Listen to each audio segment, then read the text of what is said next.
Hello everyone, मैं हूं Romesh Upadhyay and welcome in Brain Train. मैं आपसे अपनी जर्नी शेयर करने आया हूं कि किस प्रकार से मैं यूपीएससी सिविल सर्विसेज एग्जाम में फेल हुआ और ऐसा क्या क्या गलत किया मैंने जो मुझे नहीं करना चाहिए था। तो इस वीडियो से आप बहुत कुछ सीख सकते हैं। यदि आप यूपीएससी एस्पिरेंट हैं या फिर आप अभी करंट सिनेरियो में कॉलेज में पढ़ रहे हैं, आप यूपीएससी प्रिपरेशन को प्लान करना चाहते हैं, तो ये वीडियो आपके लिए बहुत ज्यादा जरूरी है, राइट। और ऐसा कहा भी है किसी ने, knowledge come from experiences and experiences come from bad experiences. इसका मतलब है कि जितना ज्यादा चीजें हमको गलतियों से, खामियों से सीखने को मिलती हैं, उतनी चीजें हमें सफलता से सीखने को नहीं मिलती है। तो आइए शुरू करते हैं। देखिए, मैं आपसे आज एक बात, बहुत अच्छी बात पते की कह के जा रहा हूं। बहुत दिल और दिमाग से सुनिएगा इस बात को और अपने दिल और दिमाग में बैठा के रखिएगा। ये एग्जाम एक छोटा मोटा एग्जाम नहीं है। इस एग्जाम को क्वालिफाई करने के लिए हमें बहुत ज्यादा कंसिस्टेंट और हार्ड वर्क करना ही पड़ेगा। ये तो इसके अलावा हमारे पास कोई भी अनदर ऑप्शन नहीं है। ये तो आपको करना ही पड़ेगा। उसके बाद जो गलतियां हमने की हैं एग्जाम ड्यूरेशन के दौरान, जो नहीं करनी चाहिए थी, उनसे आप बहुत कुछ सीख सकते हैं, राइट। तो देखिए, सबसे पहले हम जो गलती करते हैं कि हमारे पास प्रॉपर प्लानिंग और गाइडेंस नहीं होती है। इसकी वजह से क्या होता है, हमने यूट्यूब पर या फिर टॉपर्स रिकमेंड जो करते हैं बुक्स को, उनको परचेज कर लेते हैं। जैसे इंडियन पॉलिटी के लिए Laxmikanth, Indian art and culture के लिए नितिन सिंघानिया, अलग अलग बुक परचेज कर लेते हैं और उन किताबों को पूरा है एक पहले पेज से लेके आखिरी पेज तक पढ़ना शुरू कर देते हैं। इससे होता क्या है, इससे होता यह है कि बहुत सी बुक्स में ऐसी पेजेस होते हैं, ऐसा कंटेंट होता है जो हमको नहीं पढ़ना होता है। क्योंकि देखिए, अब इस एग्जाम में इतना सारा आपको पढ़ने को है, बहुत सारी चीजें हैं और ऑनलाइन ऑफलाइन इतना सारा मटेरियल है कि पढ़ने के लिए बहुत सारी चीजें हैं। मगर बात यह है कि आप उसको कब तक रिटेन कर सकते हैं, राइट। तो इसीलिए सबसे पहले तो आपको क्या करना है, एक प्रॉपर प्लानिंग करनी है। मैं जब फेल हुआ अपने एग्जाम में फर्स्ट अटेम्प्ट में, तो मैंने गलती ये की कि बस मैं पढ़ता गया।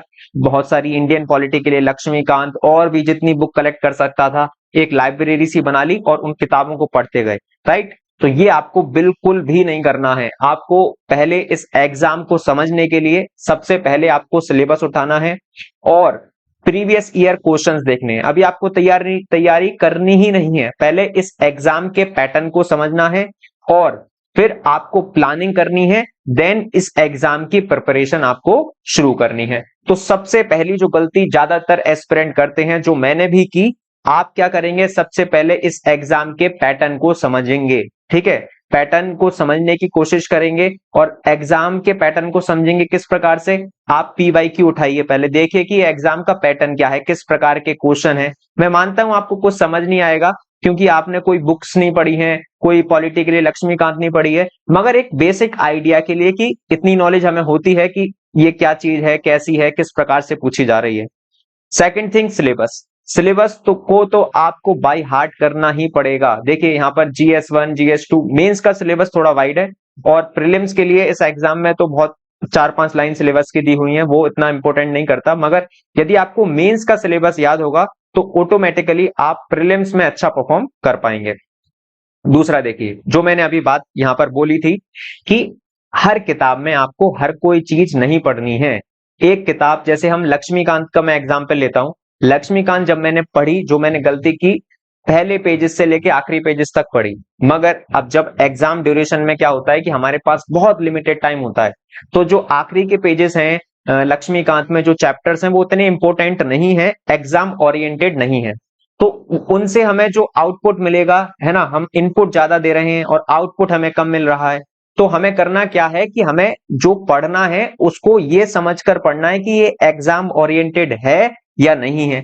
और ये आप कैसे वेरीफाई करेंगे कि वो एग्जाम ओरिएंटेड है या नहीं है। देखिए, आपको PYQ अपने साथ रखने हैं। आप जो भी टॉपिक पढ़ रहे हैं उसके PYQ को देखिए, प्रीवियस ईयर क्वेश्चंस को देखिए, एनालिसिस करिए कि ये क्वेश्चंस इस टॉपिक से यूपीएससी में पिछले कितनी बार क्वेश्चंस पूछे जा चुके हैं, राइट। तो आपको पूरा एक एनालिसिस करके पढ़ाई करनी है। देखिए, इस एग्जाम में ना लाखों लोग बच्चे फॉर्म भरते हैं, तैयारी करते हैं सिलेक्शन नहीं होता। रीजन क्या है? स्ट्रैटेजी ठीक नहीं है। जब तक आप इस एग्जाम के लिए बिल्कुल स्ट्रैटेजी नहीं बनाएंगे ना, आप कितना भी पढ़ लीजिए, हजारों 2000 किताब पढ़ लीजिए, आपका सिलेक्शन नहीं होगा। मैं ये बात लिख कर दे सकता हूं, क्योंकि ये गलती भी मैंने की थी। बहुत सारी किताबें पढ़ी मगर जो आउटकम निकला जीरो। राइट, नेक्स्ट देखिए, सबसे बड़ी गलती देखिए, जब हम तैयारी करने लगे, किताबें पढ़ ली, अब हमने मॉक टेस्ट, क्योंकि ज्यादातर टॉपर्स कहते हैं कि आपको प्रीलिम्स क्वालिफाई करना है तो मिनिमम 50 प्लस का एक एवरेज ले लीजिए कि 50 से ज्यादा आपको टेस्ट लगाने ही हैं प्रीलिम्स के लिए, और मेंस के लिए भी लगाने हैं। राइट, हमने क्या किया? हमने 50 से प्लस नहीं, हमने 100 प्लस टेस्ट लगा लिए। मैंने दोस्तों क्या किया? 100 प्लस टेस्ट लगा लिए, ठीक है, जिसको आप मॉक टेस्ट बोलते हैं, टेस्ट सीरीज बोलते हैं। 100 टेस्ट लगाए प्रीलिम्स के लिए, मगर नतीजा क्या हुआ कि मेरा प्रीलिम्स भी क्वालिफाई नहीं हुआ। गलती क्या थी? बहुत ध्यान से सुनिए। मैंने 100 टेस्ट लगाए मगर उनमें एनालिसिस नहीं किया कि कोई क्वेश्चन मेरा गलत हो रहा है तो क्यों हो रहा है। और जैसे बेसिक्स बुक हैं, जैसे लक्ष्मीकांत पॉलिटी के लिए, रमेश सिंह इंडियन इकोनॉमी के लिए, अब इन किताबों से आपके क्वेश्चंस गलत हो रहे हैं, इसका मतलब आप रेस से, कंपटीशन से बाहर जा चुके हैं। राइट, आपको क्या करना है? आप मिनिमम, मैं तो कह रहा हूं 50 क्वेश्चन पेपर अगर लगाते हैं, 50 मॉक टेस्ट लगाते हैं, पर पेपर को आप लगभग 2 से 3 घंटे दीजिए, एनालिसिस करिए कि जो क्वेश्चन मेरा गलत हुआ वो क्यों गलत हुआ, जो क्वेश्चन मेरा सही हुआ वो क्यों सही हुआ। और मानिए आपका कोई फंडामेंटल राइट से क्वेश्चन गलत हो गया, तो आपको क्या करना है? सीधे पॉलिटी की लक्ष्मीकांत को उठाइए, फंडामेंटल राइट्स वाले चैप्टर में जाइए और पूरी चैप्टर को पढ़िए। देखिए कि जो क्वेश्चन हमारे मॉक टेस्ट में पूछा गया है, क्या वो फंडामेंटल राइट में एग्जिस्ट करता है लक्ष्मीकांत की किताब में, ठीक है। और यदि एग्जिस्ट करता है और फिर भी आपने गलत कर दिया, इसका मतलब आपको रिवीजन की आवश्यकता है। मैं बार बार रिपीट करूंगा, इस एग्जाम में आपको रिसोर्सेज को बहुत कम रखना है, लिमिटेड रखना है, और उनका मल्टीपल टाइम रिवीजन करना है। मैंने लक्ष्मीकांत को 2 से 3 बार पढ़ा था, बाकी किताबों को भी पढ़ा था, उसके बाद भी मेन एग्जाम में जब हम अपियर हुए बैठे तो वहां पर कुछ क्वेश्चन आते हुए भी गलत हो गए, क्योंकि हम पूरी तरीके से कॉन्फिडेंट नहीं थे उसको टिक करने के लिए कि ये इसका उत्तर है या नहीं है। अगर आपके माइंड में 1% भी अगर संदेह आ गया कि आप कॉन्फिडेंट नहीं है उसका उत्तर है या नहीं है, तो आप 101% उसका जो क्वेश्चन है उसका आंसर आप गलत लगा कर आएंगे। ये जो गलतियां मैंने की हैं, मैं बार बार रिपीट कर रहा हूं, यदि ये गलती आप अभी प्रेजेंट सिनेरियो में कर रहे हैं एज एन यूपीएससी एस्पिरेंट, या फिर आप प्रिपेयर करना चाहते हैं या प्लान कर रहे हैं, तो ये सारी बातें अपने दिल और दिमाग में बहुत अच्छी तरीके से स्टोर करिए। ये गलती हमें करनी ही नहीं है। अगर ये गलती करेंगे तो साइकिल से, यूपीएससी की साइकिल से हम बहुत पीछे चले जाएंगे। राइट, देखिए नेक्स्ट क्या है। देखिए अब हमने तैयारी करी, हमारा फर्स्ट अटेम्प्ट था, तो फर्स्ट अटेम्प्ट में तैयारी करी, हुआ क्या कि हमने बस मॉक टेस्ट लगाए, मॉक टेस्ट लगाए। हमें यही नहीं पता कि यूपीएससी का पैटर्न किस प्रकार से है, यूपीएससी क्वेश्चन किस प्रकार से पूछती है, ये हमने देखा ही नहीं। और देखा ऊपर से सरफेस लेवल से क्वेश्चंस देख लिए हमने, ऊपर सरफेस लेवल के पिछले 5 साल के क्वेश्चन देख लिए यूपीएससी के, बस सरफेस लेवल से एनालिसिस किया ही नहीं कि यूपीएससी का पैटर्न क्या है, एल्गोरिथम किस प्रकार से है, कि वो क्वेश्चन किस प्रकार से सेट करती है। देखिए ये क्वेश्चन है अभी 2022 का प्रीलिम्स का, consider the following carbon monoxide, nitrogen oxide, ozone, sulphur dioxide. अब ये पूछ रहे हैं कि एसिड रेन के लिए कौन सी गैस कॉज करती है। अब इसमें गैस का नाम है, ये आपको पता ही होगा, ठीक है। अब देखिए यहां पर आंसर की बात नहीं है, मैं ये समझाना चाहता हूं कि ये क्वेश्चन आपके पहले भी यूपीएससी पूछ चुकी है, सेम टू सेम क्वेश्चन पूछा गया है बच्चों। ये क्वेश्चन, इसका आंसर होगा 2 और 4, nitrogen oxide and sulphur dioxide, तो 2 और 4 है। मगर यही सेम क्वेश्चन यूपीएससी ने पहले भी पूछा है। अब मैं आपको इस क्वेश्चन से यह समझाने की कोशिश कर रहा हूं कि प्रीवियस ईयर क्वेश्चन पेपर का इंपॉर्टेंस यूपीएससी के एग्जाम में कितना है। राइट, और देखिए आपको करना क्या है, यदि आप प्रीवियस ईयर क्वेश्चन पेपर लगा रहे हैं, है ना, तो आपको सिर्फ उनके आंसर देखकर और बात खत्म नहीं कर देनी है। आपको क्या करना है कि जो भी ऑप्शन, जैसे यहां पर कार्बन मोनोऑक्साइड दिया हुआ है, तो इसका यूज क्या होता है, ये क्या है, कौन सी गैस है, इसके क्या क्या हार्मफुल कॉजेज हो सकते हैं, ये सब आपको पढ़ना पड़ेगा। क्योंकि यूपीएससी प्रोबेबली आजकल जो क्वेश्चन सेट कर रही है वो आपके जो ऑप्शंस आते हैं उसमें से भी क्वेश्चन पिक हो रहे हैं, राइट। और यहां पर आती है सबसे जरूरी बात। देखिए फर्स्ट अटेम्प्ट में मैंने क्या किया कि हम पूरे दिन में अपने कॉलेज के प्रिपरेशन के साथ पढ़ रहे थे, तो कभी 4 घंटे पढ़ लिए, 5 घंटे पढ़ लिए, कभी 8 घंटे पढ़ लिए, तो अगले दिन अरे हम तो कल 8 घंटे पढ़े थे, आज क्या है, आज 5 घंटे पढ़ लेंगे बहुत हो जाएगा। ये कुछ नहीं करना है, ये सब कुछ आपको बिल्कुल भी नहीं करना है। ये एग्जाम, यदि आपने इंटरव्यू सुना है टॉपर्स का, मैक्सिमम टॉपर्स एक शब्द बोलते हैं, इस एग्जाम में आपको क्वालिफाई करना है तो आपको ये शब्द को पकड़ कर रखना पड़ेगा अपने पास जब तक ये एग्जाम क्वालिफाई नहीं होता है। आपको डेली बेसिस पर, यदि आप 6 घंटे पढ़ते हैं तो आप डेली 6 घंटे पढ़िए, आप 10 घंटे पढ़ते हैं तो आप डेली 10 घंटे पढ़िए। आपको कंसिस्टेंट होना पड़ेगा, डेली बेसिस पर मेहनत करनी पड़ेगी, इसका हमें कोई ऑल्टरनेटिव नहीं है। मैं आपको दोबारा रिपीट कर रहा हूं, ये सारी जो गलतियां मैंने की हैं आप इनसे सीख सकते हैं, मगर देखिए हार्ड वर्क का कोई ऑल्टरनेटिव नहीं है। हार्ड वर्क या स्मार्ट वर्क, आपको मेहनत तो करना ही पड़ेगा इस एग्जाम को क्वालिफाई करना है तो। अब यहां पर देखिए ये बहुत अच्छी बात है, इसको बहुत केयरफुली होकर सुनिएगा। आपको देखिए बहुत सारे टॉपर्स होते हैं, मगर आपको उन टॉपर्स की बात सुननी है जो बहुत ज्यादा इस एग्जाम में फेल हुए और उन्होंने बहुत अच्छी तरीके से एक्सप्लेनेशन दिया है कि हमारे क्या क्या कारण थे फेल होने के। जैसे कि आप अनुदीप दुरीशेट्टी सर ले लीजिए, है ना। इनका जो एग्जाम 2017 में इन्होंने ऑल इंडिया रैंक 1 हासिल की थी, और देखिए इनका ये मार्कशीट है, आप यहां से नंबर देख सकते हैं, सब कुछ देख सकते हैं।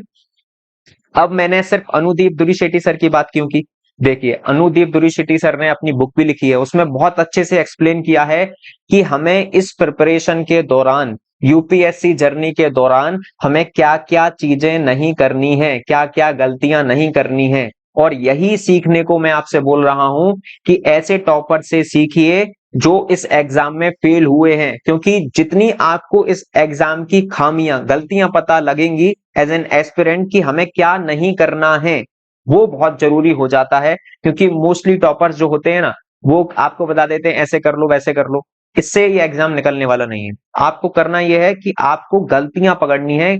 आप जो गलती करते हैं या जो इन टॉपर्स ने गलती की, इन्होंने लगभग 5 साल लगाए इस एग्जाम को क्वालिफाई करने के लिए। अब ऐसा क्या किया इन्होंने 5 साल में कि 5 साल तक इनका एग्जाम नहीं निकला और उसके बाद सीधे ऑल इंडिया रैंक 1 आ गई। कुछ ना कुछ तो जादू किया होगा ना। तो वो जादू आपको कैसे पता लगेगा, जब इन्होंने जो बुक लिखी है the fundamental of answer writing, ऐसी इनकी किताबें पढ़ेंगे, या फिर जो भी टॉपर्स, जो ऐसे टॉपर्स हैं जिनका तीसरा या चौथा अटेम्प्ट में ये एग्जाम क्लियर हुआ, उनकी बुक्स को पढ़िए, तब आप समझ पाएंगे कि इस एग्जाम में आपको क्या नहीं करना है, जो कि बहुत जरूरी बात है। नेक्स्ट देखिए, अब हमने इसकी प्रिपरेशन शुरू कर दी एग्जाम की, तो हमने चूज ही नहीं किया कि ऑप्शनल सब्जेक्ट क्या होता है। दिमाग में एक बात सेट थी कि पहले प्रीलिम्स को क्वालिफाई करते हैं, सबसे पहली स्टेज तो वही है, अगर उसमें बाहर हो गए तो फिर क्या ही मेंस वगैरह लिखेंगे। तो मगर ये गलती है, आप यदि इस एग्जाम में बैठ रहे हैं तो आपका ऑप्शनल सब्जेक्ट पहले ही चूज हो जाना चाहिए। आप पहले ही सिलेक्ट कर लें कि आप सोशियोलॉजी लेंगे, मैथमेटिक्स लेंगे, क्या लेना चाहते हैं, है ना। और जब आप प्रीलिम्स में एंटर करें, प्रीलिम्स के रूम में जाने से पहले आपका ऑप्शनल मिनिमम 2 टाइम्स 2 बार कंप्लीट उसका रिवीजन हो जाना चाहिए। तब आप समझिए कि आप यूपीएससी की रेस में सही तरीके से काम कर रहे हैं। बहुत से एस्पिरेंट करते क्या हैं कि अपना ऑप्शनल प्रिपेयर करते नहीं है, प्रीलिम्स के चक्कर में पड़े रहते हैं, मेंस आ जाता है, बहुत सौ का प्रीलिम्स निकल भी जाता है, मगर मेंस में कुछ नहीं कर पाते, क्योंकि आप जो नंबर ऐड होंगे आपके, वो तो जो रिजल्ट बनेगा मेंस के बेसिस पे बनेगा ना। प्रीलिम्स तो एक क्वालिफाइंग स्टेज है। तो आपको क्या करना है कि ऑप्शनल सब्जेक्ट को चूज करना है और उसको मिनिमम 2 बार कंप्लीट पढ़ना है, रिवाइज करना है, तब आप इस प्रीलिम्स में एंटर करेंगे। आप पहले से एक माइंडसेट तैयार कर लीजिए। और देखिए ये जो गलती मैंने की, बहुत सारे, आपको पता है कि यूट्यूब पर बहुत सारे चैनल्स मिल जाएंगे आपको यूपीएससी से रिलेटेड, है ना। जैसे मैं नाम नहीं लेना चाहता हूं, बहुत सारे हैं जिनके प्लेटफॉर्म पर इररिलेवेंट, मतलब किसी मतलब की नहीं है, एग्जाम ओरिएंटेड है ही नहीं है वो इंफॉर्मेशन।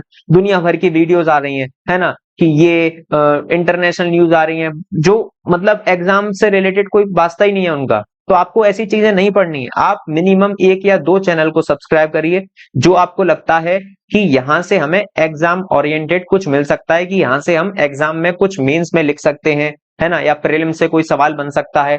तो आप ऐसे यूट्यूब चैनल्स को फॉलो करिए, क्योंकि चैनल्स बहुत सारे हो चुके हैं यूट्यूब चैनल, जो कि आपको मतलब एग्जाम ओरिएंटेड इंफॉर्मेशन प्रोवाइड ही नहीं करते हैं, बेफालतू की इंफॉर्मेशन देते हैं जिसका एग्जाम से कोई तात्पर्य नहीं है। और उसमें हम क्या करते हैं कि इतने सारे नोटिफिकेशन आते हैं, अरे यार ये पढ़ना था, ये पढ़ना था, ये पढ़ना था, जो मेन चीज होती है हमारी पढ़ने वाली उसको हम छोड़ देते हैं, स्किप कर देते हैं और उनकी वीडियो पे जाकर देखने लग जाते हैं। देखिए, बहुत से जो चैनल हैं वो काम करते हैं अपने व्यूज के लिए, पैसा कमाने के लिए। आप सिलेक्ट हो या ना हो उनको कोई मतलब नहीं है, ठीक है। आपका सिलेक्शन से उनका कोई भी नाता रिश्ता नहीं है, उनको अपने पैसे कमाने हैं, व्यूज कमाने हैं। आपको करना यह है कि आपको ये चूज करना है, एनालिसिस करना है कि कौन सा आपके लिए लगता है आपको कि एग्जाम ओरिएंटेड है या नहीं है। मैं यहां पर नाम नहीं ले सकता हूं, वो आपको आइडेंटिफाई करना पड़ेगा। फिर देखिए, आपको इतना सब कुछ करने के बाद क्या करना है, हर दिन आप जो पढ़ रहे हैं आपको सेल्फ एनालिसिस करना है कि जो मैं पढ़ रहा हूं, जो बुक्स पढ़ रहा हूं, क्या वो राइट है, या जो मेरी बुक लिस्ट है वो राइट है।